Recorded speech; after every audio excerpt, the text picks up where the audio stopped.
4 dari 7 temen yang gue tanya, bonus tahunan mau dipakai buat apa? Jawaban mereka adalah bonus akhir tahun. Bonus yang ditunggu-tunggu oleh semua karyawan. Apakah lu termasuk karyawan yang beruntung untuk mendapatkan bonus tahunan dari perusahaan? Jika iya, jangan dihabiskan dulu sebelum nonton video ini. Di sini, gue akan bantuin lu untuk mengatur bonus tahunan dengan efektif dan efisien, supaya bonus lu nggak habis begitu aja untuk hal-hal yang nggak penting. Bonus tahunan bisa disebut seperti uang kaget bagi banyak orang. Karena itu, orang tidak terbiasa untuk memegang uang yang lebih banyak daripada biasanya, dan secara psikologis cenderung untuk langsung habiskannya.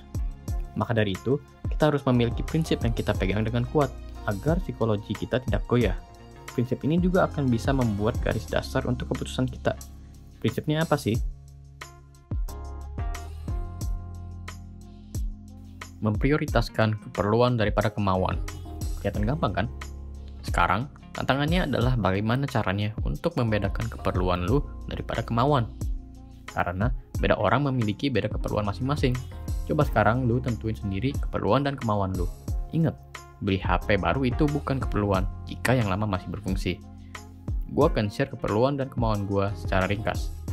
Untuk keperluan gua ada biaya kehidupan sehari-hari seperti makan, biaya parkir, bayar bensin, dan lain-lain. Nggak usah yang terlalu berlebihan, yang cukup dan nyaman aja. Lalu, memiliki asuransi juga penting untuk proteksi aset-aset gue terhadap hal-hal yang nggak diduga, seperti penyakit. Yang terakhir, gue ada investasi sebagai keperluan juga untuk mencapai impian-impian gue seperti beli rumah. Nah, kalau untuk kemauan, gue ingin beli handphone. Walaupun handphone gue sekarang sudah 5 tahun, ya masih berfungsi dengan baik. Maka dari itu, handphone baru termasuk di kemauan. Sama dengan beli mobil. Sekarang gue full work from home. Jadi beli sebuah mobil hanya akan menjadi barang konsumtif yang harganya turun terus. Yang terakhir dari kemauan gue adalah untuk hiburan dan hiburan. Banyak orang menganggap ini sebagai keperluan karena mereka pikir mereka burnout setelah kerja lama dan keras. Tapi menurut gue pribadi, istirahat di rumah sudah cukup dan nggak perlu yang hedon-hedon. Bahkan, kalau nggak ada liburan ke Bali pun, gue nggak akan mati kok. Ini keperluan dan kemauan gue. Kalau lu gimana? Sekarang, ayo kita alokasikan bonus tahunan lu.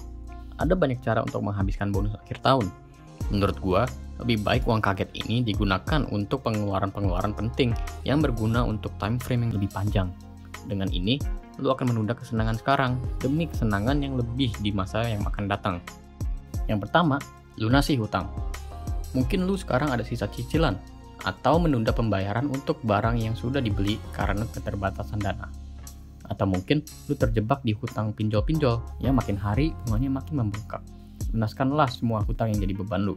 Inilah langkah yang paling bijak untuk membantu lu di kemudian hari, supaya lu tidak perlu mengkhawatirkan hutang lagi di bulan-bulan berikutnya, dan lu dapat menggunakan gaji ke depannya untuk keperluan penting lainnya. Yang kedua, bangun dana darurat. Jika lu masih belum punya dana darurat, sekarang adalah waktu yang tepat untuk menyiapkannya. Dana darurat sering kali diabaikan oleh banyak orang, termasuk gua dulu. Namun, gue akhirnya ngerti dengan pentingnya setelah tidak memiliki penghasilan untuk berbulan-bulan dan tidak punya dana darurat untuk menggantikan pengeluaran sehari-hari gue. Dan alangkah baiknya bisa menghidupi lu 6-12 bulan tanpa memiliki penghasilan. Ketiga, investasi. Untuk kategori ini bisa dibagi menjadi dua hal. Investasi di diri sendiri dan investasi di produk keuangan. Dua-duanya penting, memiliki keunggulannya dan risiko masing-masing, tapi memiliki tujuan yang sama, yaitu titipan untuk masa depan lo. Investasi diri sendiri bisa dilakukan dengan membeli buku, beli kelas, join workshop, dan lain-lain. Dan semua ini akan membantu untuk tingkatkan skill lo, dan pada akhirnya menaikkan income lo. Di sisi lain, investasi di produk keuangan bisa dilakukan dengan investasi di saham, reksadana, kripto, emas, dan lain-lain. Instrumen investasi ini akan membuat duit kerja buat lo, dan pada akhirnya akan membantu lu mencapai impian finansial lu di masa depan, seperti beli rumah, nikah, dan dana pensiun. Keempat, kemauan. Yes, ada juga alokasinya ke kemauan. Masa kita udah kerja keras selama 1 tahun, kita nggak boleh nikmatin sama sekali? Boleh dong. Lu boleh menggunakannya untuk makan-makan cantik, pergi liburan, beli baju keren, apa saja yang bikin lu bahagia. Namun, ingat ada budgetnya. Dan lu harus tetap mematuhinya agar nggak kebablasan. Setelah lu udah tahu mau taruh di mana duitnya, waktunya untuk membagi dan mengalokasikannya.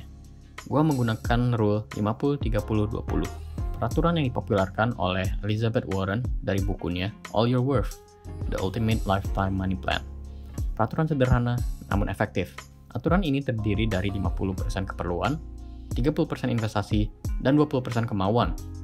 Karena kita udah ada rencana, semuanya jadi gampang. Ayo kita lihat contoh dari Bro David. Bro David ini umur 25 tahun, kerja di perusahaan swasta, dan telah mendapatkan bonus 10 juta untuk kerja keras dia sepanjang tahun.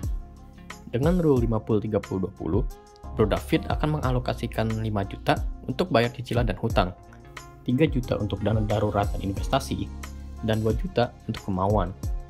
Tapi gimana kalau misalnya lu nggak punya utang dan cicilan? Bagus buat lu. Dengan duit lebihnya, bisa lu alokasikan ke kategori lain. Gue sarankan ke investasi, tentunya supaya bisa berbuah lagi buat lu. Intinya, rule ini sangat fleksibel dan lu harus menyesuaikan dengan diri lu. Kalau lu emang memiliki banyak hutang dan cicilan, mungkin 70-10-20 akan lebih ideal. Atau kalau emang lu tipenya orang yang hemat dan tidak memiliki banyak utang, maka 20-10-70 akan lebih cocok. Yang penting di sini adalah lu nyaman dengan pilihan lu dan pastikan lu bisa melakukannya. Untuk disimpulkan, bonus tahunan lu sayang jika tidak diatur dengan maksimal dan habis gitu aja. Cara mengaturnya nggak ada yang benar atau salah, hanya apa yang cocok buat lu. Yang pertama, lu harus mengikuti prinsip ini, memprioritaskan keperluan daripada kemauan. Dengan prinsip ini, kita bisa jabarkan lagi ke 4 kategori, yaitu lunasi hutang, bangun dana darurat, investasi, dan kemauan. Lalu, kita bisa mengalokasikan bonus kita dengan mengikuti aturan 50-30-20 yang bisa diubah-ubah untuk menjadi lebih cocok dan nyaman buat lu. Semoga video ini bermanfaat buat lu. Salam sukses!